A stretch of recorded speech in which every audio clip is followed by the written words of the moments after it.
In 2022, I thru-hiked the Continental Divide Trail, a trail that goes from Mexico to Canada along the Continental Divide through New Mexico, Colorado, Wyoming, Idaho, and Montana. It was quite the adventure and also presented a fair set of challenges. Navigational challenges, long road walks, desert heat, high snow, and scary stream crossings are all things that come to mind. But one day in New Mexico sticks out a little bit more than most. The day before offered a bit of foreshadowing, but the story probably really starts with the historical drought that New Mexico is experiencing in the spring of 2022. That, combined with a lack of resources to manage the state's 9 million plus acres of national forest land, created the perfect storm. After hiking out of the Gila River corridor, I awoke to a flurry of in-reach messages from my dad. He has a tendency to check up on my location, which I appreciate, and he was concerned about a potential fire closure up ahead. We walked through the area where firefighters were doing a prescribed burn to help stop oncoming fires. I believe the strategy is that if the fire reaches that location, it'll have less to burn and it'll hopefully stop its advance. I remember feeling relieved. We made it through the scary potential of a fire closure unscathed, and we had people looking out for us. All was well,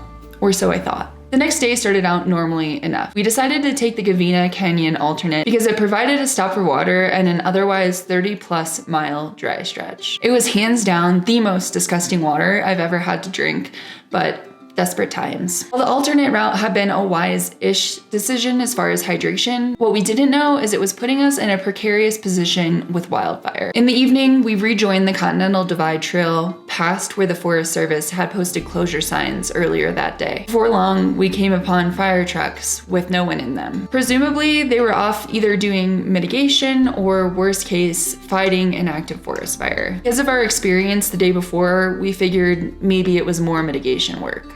As we climbed a hill late in the day, I was tired and fell behind Kid, Stallion, and Twerk. When I finally began the descent, I was surprised to find them running back toward me. Kid looked panicked.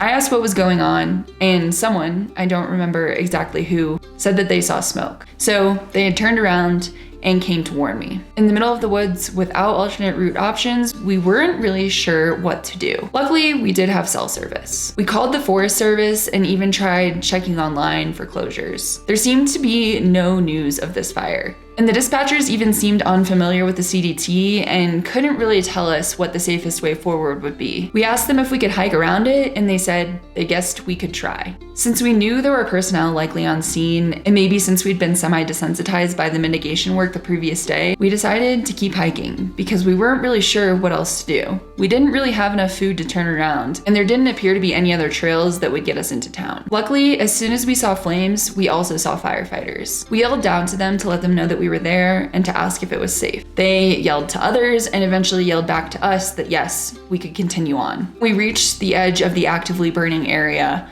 They escorted us through. They seemed confused that we were there, and we asked if the trail had been closed. We explained that we hadn't seen any signs and had come from an alternate, and that there were probably at least 10 hikers behind us coming from the same direction, equally ignorant of the active fire they were walking into. Luck was definitely on our side though, because the fire was small and the firefighters were able to safely escort us through. When we got to the other side, we started basically running down the hill to camp. Adrenaline was pumping and we were yelling back and forth to each other about how we can't believe what just happened. Eventually, we reached a semi-flat spot for camp and the sun was setting. We'd already hiked farther than we anticipated that day, but we still weren't sure if we were far enough away from the fire. As we were debating the safety of our camp choice, a Forest Service truck carrying several firefighters came by and asked if we'd like a ride to the highway. We graciously accepted. It was probably one of the roughest hitches I've ever experienced, but it was definitely worth it. At night, we shared a camp spot with the fire crew, and we definitely felt much safer knowing that they were close by. It's not an experience that I would choose again, but I definitely learned a lot. While this did work out for us, it's definitely not what I would recommend. I think in the future, I would have returned to the fire trucks, knowing that one, firefighters would eventually return to them and would have a good idea of what was going on and what we could do, and two, they could even help us leave the area if that was needed. A few weeks later, as we were approaching Cuba and New Mexico, we learned that all of the state's national forests would be closing due to extreme fire danger. 150 miles of trail in New Mexico would have to wait until fire conditions improved. Rerouting for fire is definitely something you never want to have to do, but it's absolutely worth it if it means that you're going to hike another day. The mountains will be there.